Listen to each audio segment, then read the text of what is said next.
ಜನಜಾಗೃತಿ ಸೇವಾ ಟ್ರಸ್ಟ್ನ ಅಧ್ಯಕ್ಷರಾದ ಜೆ.ಎಂ. ಹಸೇನ್ ರವರು ಕಳೆದ ಹಲವಾರು ವರ್ಷಗಳಿಂದ ಸಮಾಜ ಸೇವೆಯಲ್ಲಿ ತೊಡಗಿಕೊಂಡು ಬಂದಿದ್ದು, ಭಾರತ ಲಾಕ್ಡೌನ್ ಆದ ಬೆನ್ನಲ್ಲೇ ಪ್ರತಿನಿತ್ಯ ಒಂದಿಲ್ಲೊಂದು ಸೇವೆಯನ್ನು ನೀಡುತ್ತಾ ಬಂದಿದ್ದು, ಕೊರೋನಾ ವೈರಸ್ಸನ್ನು ನಿಯಂತ್ರಿಸಲು ವೈದ್ಯರು, ಪೊಲೀಸರು ಹಾಗೂ ಹಲವಾರು ಸಿಬ್ಬಂದಿಗಳು ಸೇವೆಯನ್ನು ಮಾಡುತ್ತಿದ್ದರೆ, ಪತ್ರಕರ್ತರು ಕೊರೋನಾ ನಿಯಂತ್ರಿಸುವಲ್ಲಿ ಜಾಗೃತಿ ಮತ್ತು ಅರಿವನ್ನು ಮೂಡಿಸಿ ಜನರಿಗೆ ಸಮರ್ಪಕ ಮಾಹಿತಿಯನ್ನು ನೀಡುತ್ತಾ ಇವರು ಸೇವೆ ನೀಡುವ ಅವಿಭಾಜ್ಯ ಅಂಗವಾಗಿ ಕಾರ್ಯನಿರ್ವಹಿಸುತ್ತಿದ್ದು, ಇವರನ್ನು ಗುರುತಿಸಿ ಜನಜಾಗೃತಿ ಸೇವಾ ಟ್ರಸ್ಟ್ನ ಅಧ್ಯಕ್ಷರಾದ ಜೆ.ಎಂ. ಹಸೇನ್ ರವರು ಅಕ್ಕಿ, ಬೇಳೆ, ಎಣ್ಣೆ, ಸಕ್ಕರೆ, ತರಕಾರಿ ಸೇರಿದಂತೆ ಹಲವು ಸಾಮಗ್ರಿಗಳ ಆಹಾರ ಪದಾರ್ಥಗಳ ಕಿಟ್ಟನ್ನು ವಿತರಿಸಿ ಪತ್ರಕರ್ತರಿಗೆ ನೆರವಾಗಿದ್ದಾರೆ.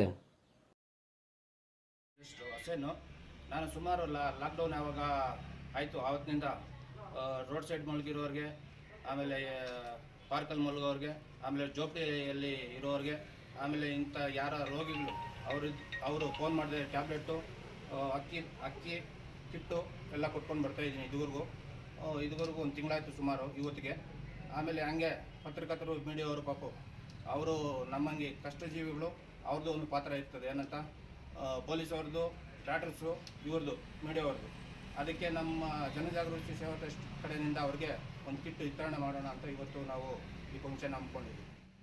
ಸಮಾಜ ಸೇವಕರು ಮತ್ತು ಕರ್ನಾಟಕ ನದ ಪಿಂಜಾರ ಸಂಘದ ಕೋಲಾರ ಜಿಲ್ಲಾಧ್ಯಕ್ಷರಾದ ಅಮ್ಜದ್ ರವರು ಹಸೇನ್ ರವರ ಜನಜಾಗೃತಿ ಸೇವಾ ಟ್ರಸ್ಟ್ನ ಕಚೇರಿಯಲ್ಲಿ ಜೊತೆಯಾಗಿ ಪತ್ರಕರ್ತರಿಗೆ ಆಹಾರ ಸಾಮಗ್ರಿಗಳ ಕಿಟ್ಟನ್ನು ವಿತರಿಸಿ ಮಾತನಾಡಿ, ಕೊರೋನಾ ವೈರಸ್ ನಿಯಂತ್ರಿಸುವಲ್ಲಿ ಮತ್ತು ಜಾಗೃತಿ ಮೂಡಿಸುವಲ್ಲಿ ಜನರಿಗೆ ಸಮರ್ಪಕವಾದ ಮಾಹಿತಿಯನ್ನು ನೀಡುವಲ್ಲಿ ಪತ್ರಕರ್ತರ ಸೇವೆ ಅನನ್ಯವಾಗಿದ್ದು, ಹಸೇನ್ ರವರು ಅವರನ್ನು ಗುರುತಿಸಿ ಆಹಾರ ಸಾಮಗ್ರಿಗಳ ಕಿಟ್ಟನ್ನು ನೀಡಿರುವುದು ಶ್ಲಾಘನೀಯ ಎಂದರು. ಹೊಸಕೋಟೆಯ ಸಂಗೊಳ್ಳಿ ರಾಯಣ್ಣ ಗೆಳೆಯರ ಬಳಗದ ಅಧ್ಯಕ್ಷರಾದ ಮುನಿಕೃಷ್ಣರವರು ಈ ಸಂದರ್ಭದಲ್ಲಿ ಉಪಸ್ಥಿತರಿದ್ದು ಪತ್ರಕರ್ತರಿಗೆ ಶುಭಾಶಯಗಳನ್ನು ಕೋರಿದರು.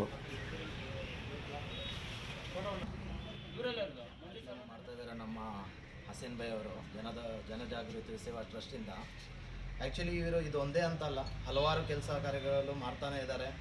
ಅದು ನೋಡ್ತಾನೆ ಇದ್ದೀವಿ, ಪ್ರತಿಯೊಂದು ವಿಡಿಯೋಲ್ಲೂ ನೋಡ್ತಾ ಇದ್ದಾರೆ. ಇವತ್ತು ಮುಖ್ಯವಾಗಿ ಯಾವುದು ಪತ್ರಕರ್ತ ಅವ್ರಿಗೂ ಏನು ಅಂತ ಅವರು ಕೊಡಬೇಕಂತ ಮನಸ್ಸಲ್ಲಿ ಇಟ್ಕೊಂಡಿದ್ದಾರೋ ಅದು ಒಳ್ಳೆ ಕಾರ್ಯಕ್ರಮ. ದೇವರು ಅವರು ಹಂಗೆ ಮಾಡ್ತಾ ಇರಲಿ ಅಂತ ನಾವು ಕೊಡ್ಕೊತಾ ಇದ್ದೀವಿ. ಇದು ಹೇಳ್ತಾ ನಾನು